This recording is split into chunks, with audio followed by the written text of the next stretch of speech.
cool. But like before we got cut off, Yeah. my role is pretty much, no different than what, like I said, Stephen A., Chauncey Billups, what Yeah. they do. I think that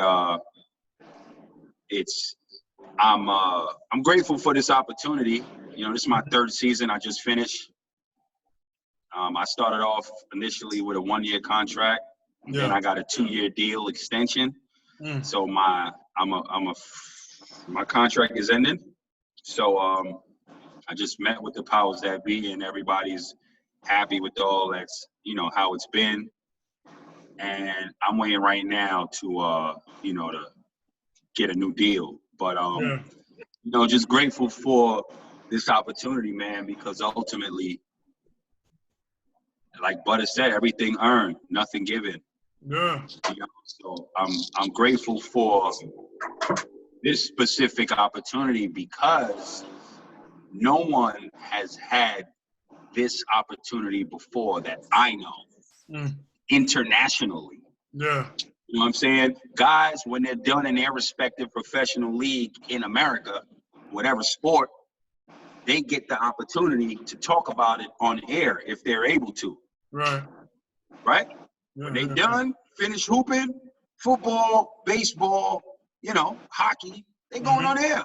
A lot of them, if they're boxing, okay, well, that's fine because their body of work has been proven.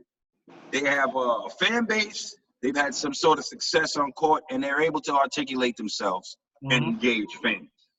So I got lucky with, the time that I had over here. I was able to do these things, and they felt that, this thing could work with me. So they offered me the deal. So I'm very happy for that because what I want to do is show people that, listen, man, you ain't got to make the league to not be a success. There's nothing I've never done in my life.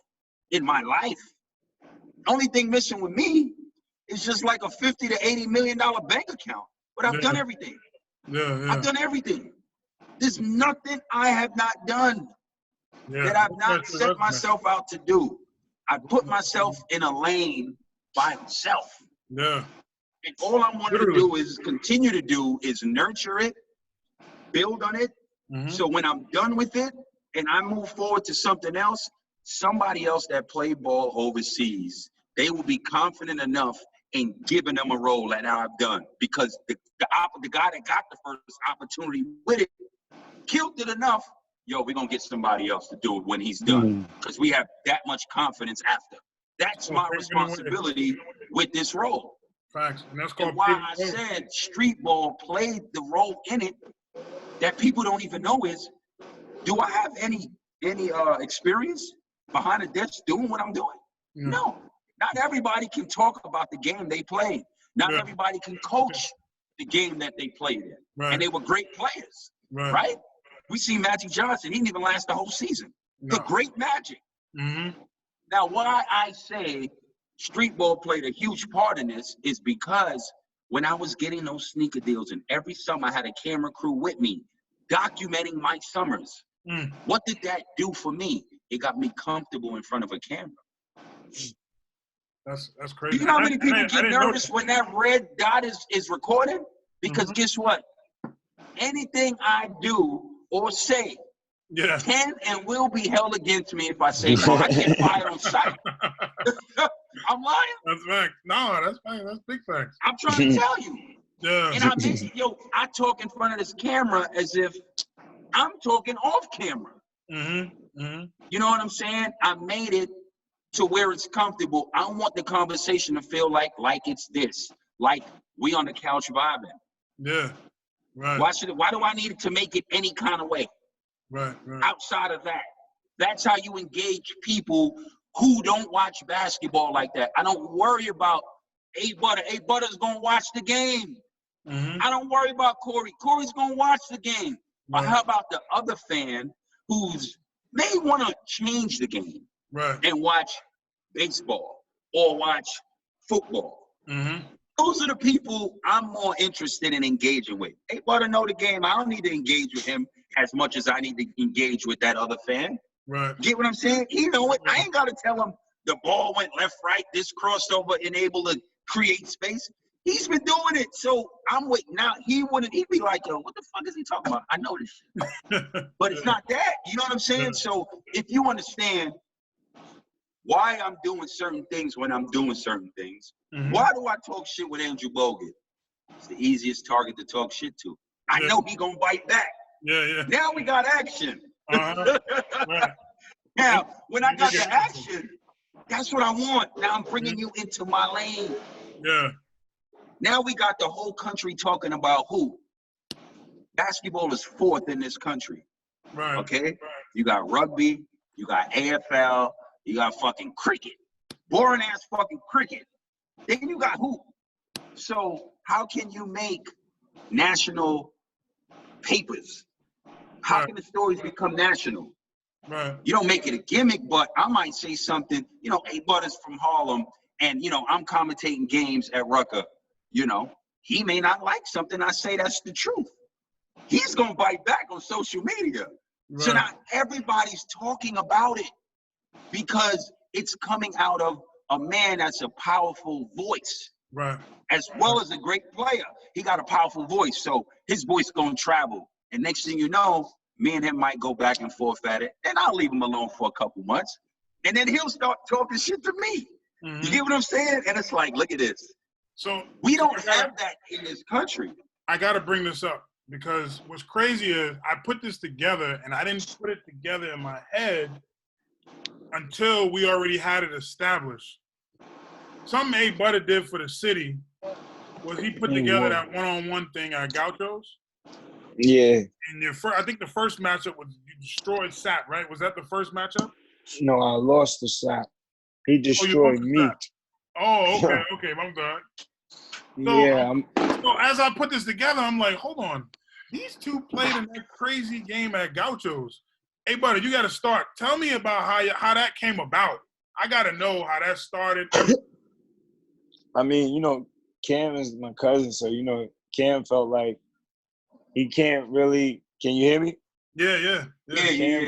Cam felt like he wanted to do a game, and he felt like, you know, in order for him to do the game and get people to come out, he just wanted to make Harlem, you get what I'm saying, feel like it was doing something. You know what I'm saying? Like, thank you, guys. It played a part. So he, you know, Sap was from the east side. I'm from the west side. Like I said, Sap went to Georgetown. I went to Fordham. He felt like he wanted to make sure that it had the intangibles, but it was like he wanted to make sure that I'm going to do it. Like, there's no reason why to do it because Sap wants to play the game. It's like, you know, I need A to be able to play the game because a lot of people know A in Harlem. You know what I'm saying? It's not like people don't know Sap, but if you trying to sell tickets, you know what I'm saying? I remember him telling me that, like, he gonna bring him out. A-Butta gonna bring him out. He brought me to meet Kevin Garnett, and I remember Kevin Garnett. It's coming out for A-Butta, yo. I remember Kevin Garnett telling me with him, and I went with Cam to the Trump International, and that nigga Kevin Garnett told me, like, yo, dog, listen, all that shit you did against Vince, like, none of that shit matters. Like, yo, bro, they don't know you in the NBA, bro.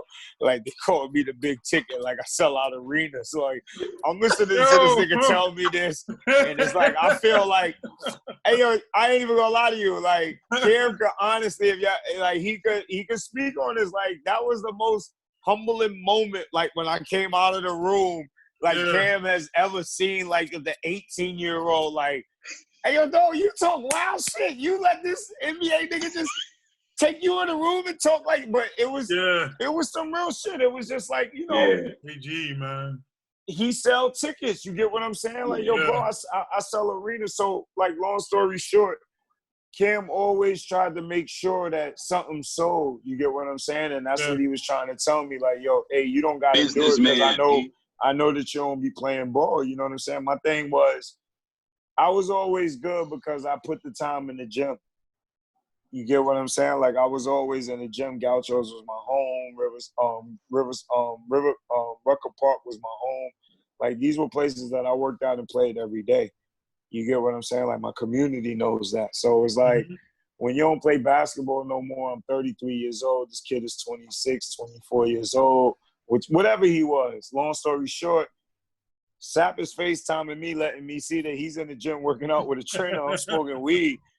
You see, I'm on a live with y'all, nigga. I smoke weed. You get what I'm saying? Like, at the end of the day, that's just what I do. You get what I'm saying? But long story short, that just showed me that Father Time, and I don't even want to say Father Time. Like, I'm not with the Father Time. It just showed me that, you know, the work that you don't put in, it shows you that at the end of the day, don't think you can't get caught. You can't slip up. You get what I'm saying? And it's like, even if I felt like Gauchos was my home, you know what I'm saying? Like, Cam always tried to say to me, like, yo, hey, all you needed was like one of those shots to fall. I watched the game all the time. Like, the game would have been different if you'd have just had one of those shots to fall. Like, to me, because I play ball, I bled the game. You get what I'm saying? I ain't put the work in. And the nigga that put the work in deserved to win. You get what I'm saying? Like, I'm just saying, if you're a fan of the game, it's like he was working out to win the game. You get what I'm saying? And like I said, he deserves to win the game. Like, even if you're a person that, if you got determination and you understand how to play the game, you deserve to win. And I feel like when I watched Homicide play against him, that's how he won. Like, I don't know if Homicide was working out to make sure that he was ready to play against him. But all I know is when I watched the game and how he won, it was more determination and understanding the game is the reason why I felt like whether the game never finished or not, he won the game because that's how he was able to be up. You get what I'm saying?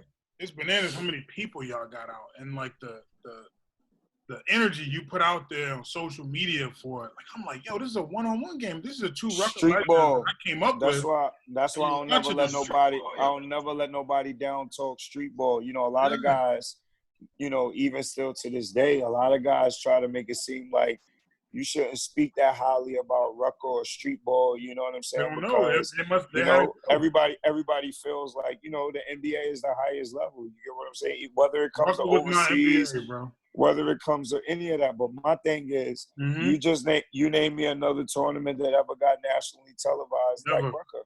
Never. I don't know no other tournament. You could tell me about the Drew League. You could tell me about the Goodman League in DC. You could tell me about whatever league. I saw a sports center in Rucker Park. You get what I'm saying? Like, I saw them at the end of the day. Yeah, play in front of Bill Clinton and motherfucking David Stern. God bless the dead. If America is about ratings, all I'm saying is that all the national people that felt like, you know, they did what they had to do to get ratings or to get televised or to get spoken about, they did it through Rucker. So I'm from that. You get what I'm saying? And that's the one thing that I always speak about. The one thing I'm going to always say, any interview and anything that I do, much love and always respect to all the fallen street ball soldiers that ever died. You get what I'm saying? Like Ali Mo, Strick, Escalade. You get what I'm saying? Like Conrad McCray, like all of these guys. You get what I'm saying? Greg Marius, like I said, Greg Marius. All of these people, you get what I'm saying? To us, to me, to us as ball players from the street is like, you remember Martin Luther King and Malcolm X because the people kept their name alive. Yep. Right. I'm never going to let those people name alive. Never let their name die. As long as I live, you're going to know their name. You get what I'm saying? Because to me, we got to keep their name alive. You get what I'm trying to say? We got to speak upon them. We got to make sure that people remember them. Why? Because at the end of the day, when you look at what they did, man, when you look at what they brought to the table, their body of work, you get what I'm saying? It's like, that's what I don't like, and that's why I try to utilize the footage that I have from Rucker and figuring out how to make sure that it gets maximized, because it's like, yo, you don't understand how people become extinct. We live in a media world. We live in a content world. So it's like the Master Robs and the Tip Dogs and the Mike Boogies, the Dancing Doogies. Like, I hear stories, bro. You get what I'm saying? And it's like you don't really get a chance to really know how great, and not just them just being from New York, but I'm just saying content is king. And it's like content is king. When you look at what's going on today, these people can be forgotten. They can become extinct. You get what I'm saying? And I just feel like... Just to speak to that, call Black Magic from Rucker hit me up today. Oh, man. Black Magic. Shout out to Carl. He's my guy. Right. He hit me up. He was like, yo, my man A-Butta showing love. This is crazy. You know, when you talk to him, tell him I appreciate that. Thank you. Much love. You know, he throwing up X's call. Got a lot of energy. That's my guy. But he hit me up today talking about you. That's 2 people in the last 2 weeks talking about A-Butta. My man Majestic Matt. And then Carl hit me up today just to show you love for that. So I appreciate that. Carl Krauser, Pittsburgh. Like when you think about his career, like I know he did what he did in streetball, but he had a hell of a winning percentage in college. Oh yeah. You get what I'm trying to say? I don't knock stuff like Mecca. that. He from New York. You get what I'm trying to say? And sometimes that's the problem. Like we don't really be saluting guys and trying to make sure that, you know, guys, like I said, because they not on that level, you get what I'm saying? It's like the people who don't, and I can't, that's how I feel like I want to utilize the footage. I don't want people to forget who Homicide was. I don't want people to forget who Escalade was. I don't want people to forget who Strick was. Why? Because even though I know we watched this basketball today, yo, let me tell you something. It was nothing like Grant's Tomb. It was nothing like, yo, listen, it was nothing like, the skate key on Allerton. Oh, yeah. Allerton. Do you know what those train rides was? It was nothing like meeting on the back of 59th Street when you was in high school. Think about what I'm saying to you. Oh, I know. Yo, bro, I say what I say about Rice because I climbed through those windows, bro. To the Rice party. Hey, yo, listen, I'm not never ignoring none of that. You can't do that. All I'm saying is, to me, the golden era can never be forgotten because when you look at, I'm not knocking what this generation have, but when you look at, when you know what we've seen and what we experienced, come on, man. Yeah, it's not the same. It's definitely know your history. Know your history. And that's what I was going to ask. Yo, you took it back, especially the skate key. You don't have many people talk about that. But yo, so Corey, so you're out in Australia, and what I'm seeing now is the NBA is trying to keep players. I'm seeing players are going to Australia, playing over there, so they don't have to do that 1 year in college. Give me your whole perspective on that and just the whole makeup of that situation. I think, so basically the NBL big dogs, they created an initiative called the Next Stars program. So what it is guys that you know are one and done players. Instead of going to college for 1 year, come to the NBL, they pay them a bag, and they play 1 season overseas. And then they go to the draft. Right. So we come from an era, if we see a young player who we know is going to the NBA after 1 season. Yeah. Okay, or we just see a young player who's really good, dominating his age group. How do we know how good this kid is? What do niggas usually say? Right. Go play with men. Let's see what you can do. That's how you gauge if a young player is really good, right or wrong. Right. So if you see a young kid come overseas in a league that's respected all over the world now and come in and holds his own and plays way better than you thought, that's a lock for a top pick in the draft. That's better to me than watching a kid play in college.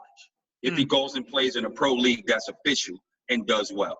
Because they're already playing against pros. For example, Melo Ball. I was going to ask you about him. Give me your. You got to remember, we from New York.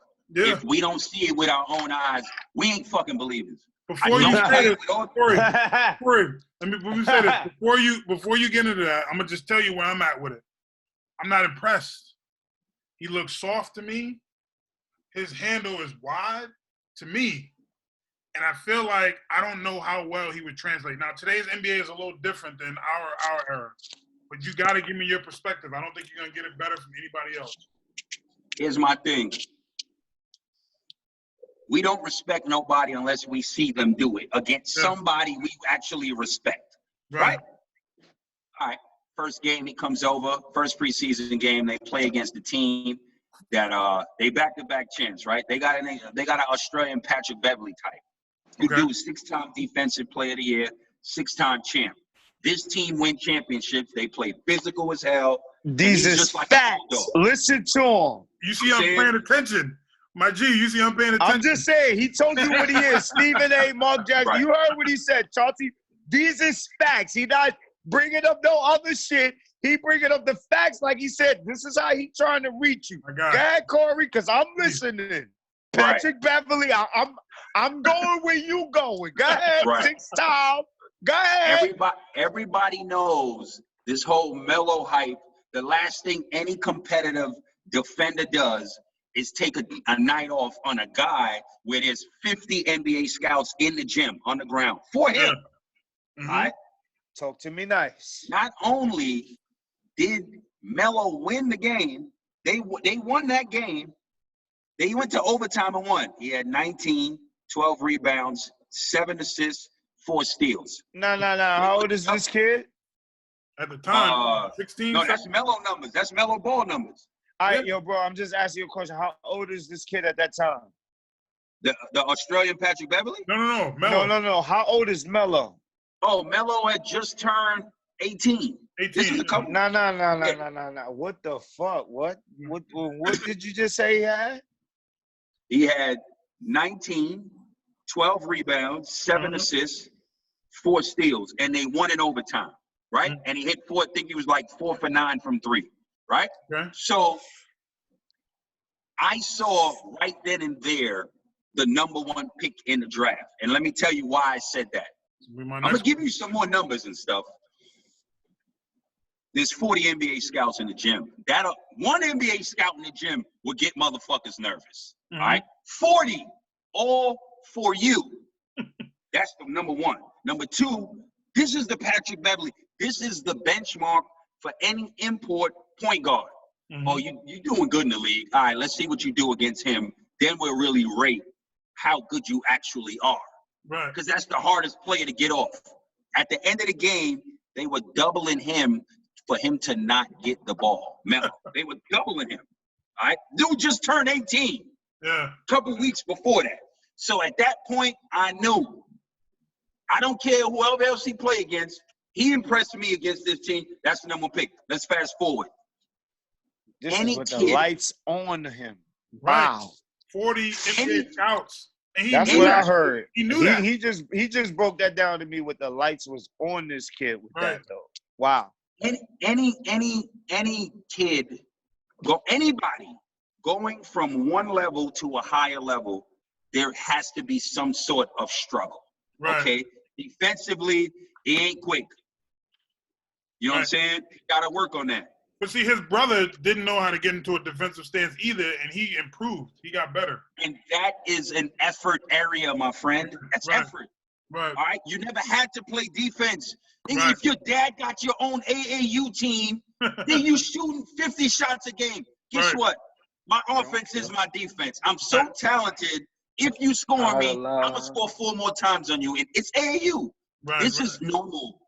There's not a kid who's just going to automatically be a dog on the next level defensively and never played at the next level. Effort area, right?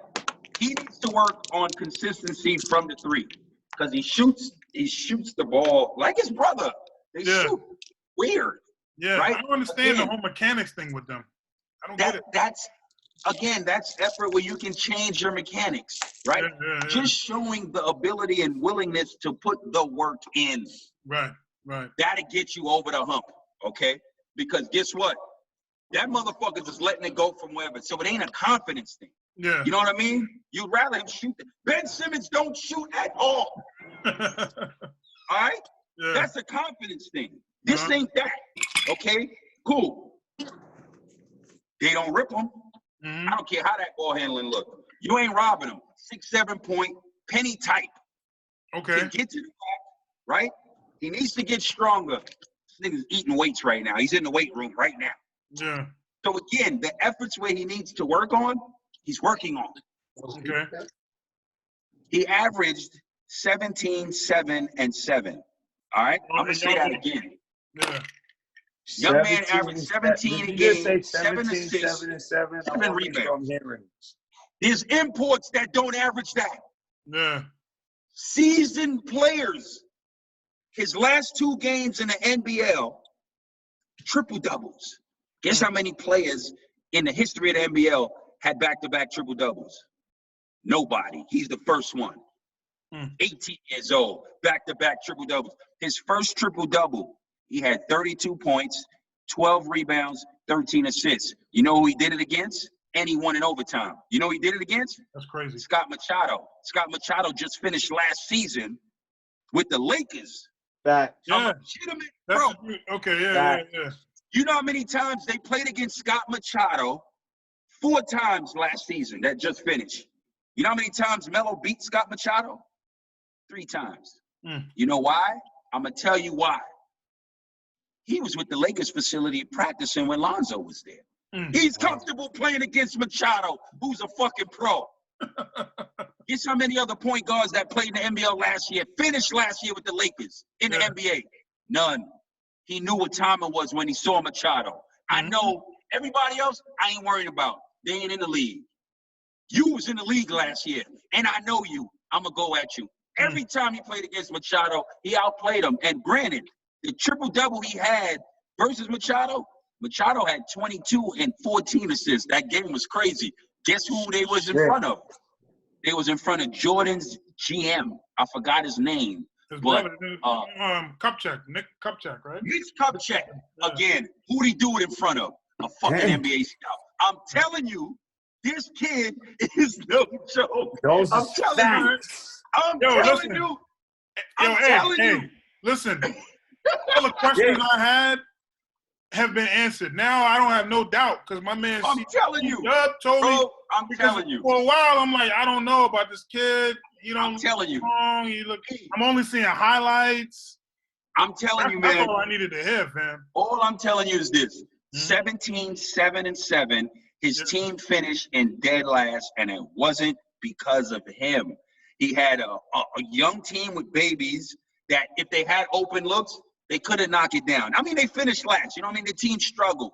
However, he had big men. They were older or injured. They weren't able to finish. So I look at it like this through a GM's eyes, right? If I got a kid that averaged these numbers, imagine if I had young, athletic bigs that can finish. Imagine if you just put them alongside just a guy who, in the NBA, if you're a 2 guard or a 3, you got to be able to knock down an open look. Overseas, it's catch and score. In the NBA, you can catch, dribble 2 times, score. It's still an assist. And how old All is I'm he? saying is he averaged 7 assists, and you can't dribble over here. But And how old is he right now? Averaging 17, 7, and 7? 18. Yo, come on, man. Yo, come 18. on, Homicide. You play ball. You bled the game. In an That's elite not easy, men's bro. league. Now, why I say he's the #1 pick. Let's get into this part of it, right? How many point guards right now? Who was the point guard everybody talked about in college? Cole Anthony, right? Okay. Wasn't impressed. Cole Anthony started out loud as fuck and then got quiet. Yep. That is His true. numbers ain't matching up to 17-7-7. That is true, though. His numbers ain't better tough. than 17-7-7. He tough, but like he said, tough, when you looking at numbers, if we gonna be honest, nah. Yeah. Right. Nah. So now, AB, so you, out of Fordham, you decided to only do 1 year there and enter the draft. What came into that decision for you, though? Like, did you feel like I'm ready to compete? It don't matter. Like, was that kind of your mentality at that point? I ain't gonna lie. What bothered me the most was going to a school, watching a coach that had to try to like challenge me. You know, I ain't played. There was a game where I was supposed to play. We went to University of Marquette. Travis Dean and Dwayne Wade in the backcourt. Yep. right. We were supposed to, the very first game I'm supposed to start, you know, you're in practice, you're wearing a black uniform, you feel like you're getting ready to start.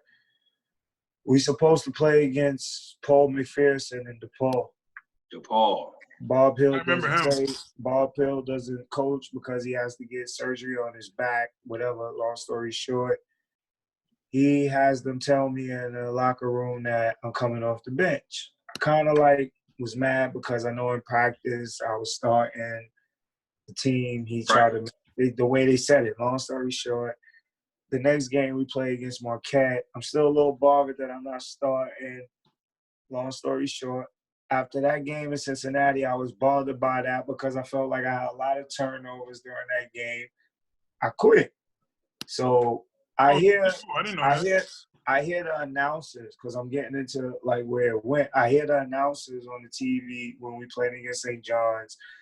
Adrian, this would be a game that he would like to play. You know, your freshman come back. You know, long year. You still got more years. Yeah, you know. Long story short, we lost to St. John's, but that motivated me to come back. First time I come back, we play against UMass. Fordham's never beat UMass. I have 25. We win. I feel like things is changing. Bob Hill tells me don't get too big-headed or whatever the case may be. Bob Hill, to me, whole thing was, you know, I'll write the letter to Stuart Scott.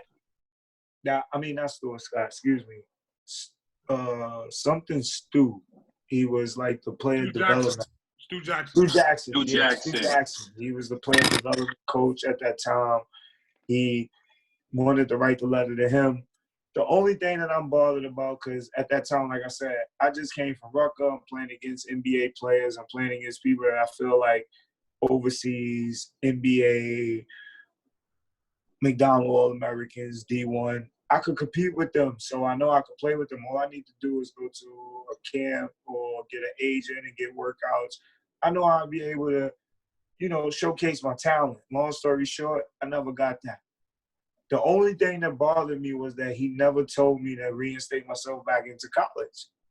Yeah, I mean, like, I'm 17 years old, 18 years old, and it's like I lost 3 years of my eligibility of playing Division I basketball ever again because I entered the draft. Like, if I didn't get an agent or didn't go to no camps, which is all in June, why wouldn't you tell me from there on?